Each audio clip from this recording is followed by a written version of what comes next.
আওয়ামী লীগ পুনর্গঠন যেটা আপনি বলছেন সেটার সাথে আওয়ামী লীগের নেতৃত্বের কোনো সম্পর্ক নাই। আওয়ামী লীগের নেতৃত্ব এখনো বঙ্গবন্ধু কন্যা শেখ হাসিনার হাতে, এবং আওয়ামী লীগের টপ থেকে শুরু করে তৃণমূল গ্রাসরুট পর্যন্ত মানে 99.99% শতভাগ মানুষ বঙ্গবন্ধু কন্যা নেতৃত্বের প্রতি আস্থাশীল। কাজে এখানে নেতৃত্ব নিয়ে পুনর্গঠনের কোনো সুযোগ আছে এটা আমি মনে করি না, কোনো সুযোগ নেই, সোজা কথা।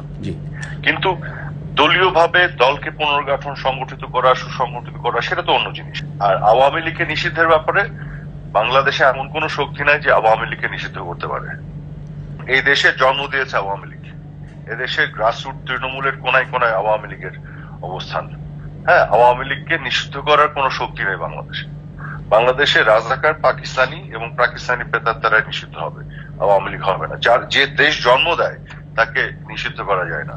নির্বাচনে আমরা অংশগ্রহণ ওই যে ইউনূসের অধীনে তো করবো না, কারণ ইউনূস এবং তার যে গ্যাং এরা তো আওয়ামী লীগের সাথে যে আচরণ করছে, তাহলে তো এটা তো নির্বাচন ভাবে হবে না। এখন আমার কথা হলো, এরা বলে আসলো গত 15.5 বছর ধরে যে আমরা নাকি ভালো নির্বাচন করি না, আমরা নাকি লেভেল প্লেইং গ্রাউন্ড দেই না, আমরা নাকি প্রশাসনকে দলীয়করণ করি, এগুলো বলে আসলো আমাদের এগেইনস্টে। খুব ভালো কথা। তো এখন তাহলে তারা প্রশাসনকে দলীয়করণ করছে কেন? এক চিঠিতে এতগুলি তাদের লোকজন নিচ্ছে, এবং তারা এখন কেন একটা লেভেল প্লেইং গ্রাউন্ড ক্রিয়েট করতে পারছে না? এখন কেন ফ্রি অ্যান্ড ফেয়ার নির্বাচন কি সম্ভব ইউনূসের অধীনে? প্রত্যেকটা কি পজিশনে বসিয়ে রেখেছে বিএনপি জামাতি লোকজন। তারা 32 নম্বর ভাঙলো, আওয়ামী লীগের বিভিন্ন নেতাদের ঘর বাড়ি ভাঙলো, ভাঙার পরে যখন প্রতিরোধ গড়ে উঠলো তখন তারা আবার ডেভিল হান্ট করলো। ডেভিল হচ্ছে যারা ভাঙছে তাদেরকে প্রোটেকশন তারা দিচ্ছে, আর ডেভিল হান্টের নামে যারা ভিকটিম তাদেরকে তারা হান্ট করছে। তো এরকম একটা সরকারের অধীনে কখনো অন্তর্ভুক্তিমূলক অবাধ ও সুষ্ঠু নির্বাচন সম্ভব না। 5 আগস্টের পরে যত হত্যাকাণ্ড হয়েছে এগুলোর জন্য ওরা ক্ষমা যাবে? তোফাজ্জলের হত্যাকাণ্ড থেকে শুরু করে মাসুদের হত্যাকাণ্ড থেকে রাজীবের হত্যাকাণ্ড, এগুলোর জন্য ক্ষমা যাবে ওরা?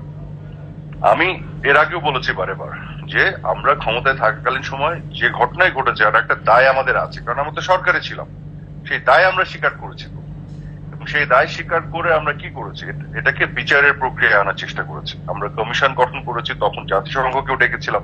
জুলাই আগস্টের যে হত্যাকাণ্ড মানে 5 আগস্ট পর্যন্ত যে হত্যাকাণ্ড, সেটারও তো বিচার এরা করছে না।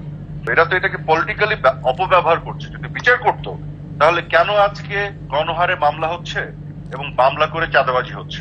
ওই 7.6 কেন খুঁজে বের করছে না কার হাতে ছিল? আসল হত্যাকারীকে কেন খুঁজছে না? কারণ এরা তো বিচার করছে না।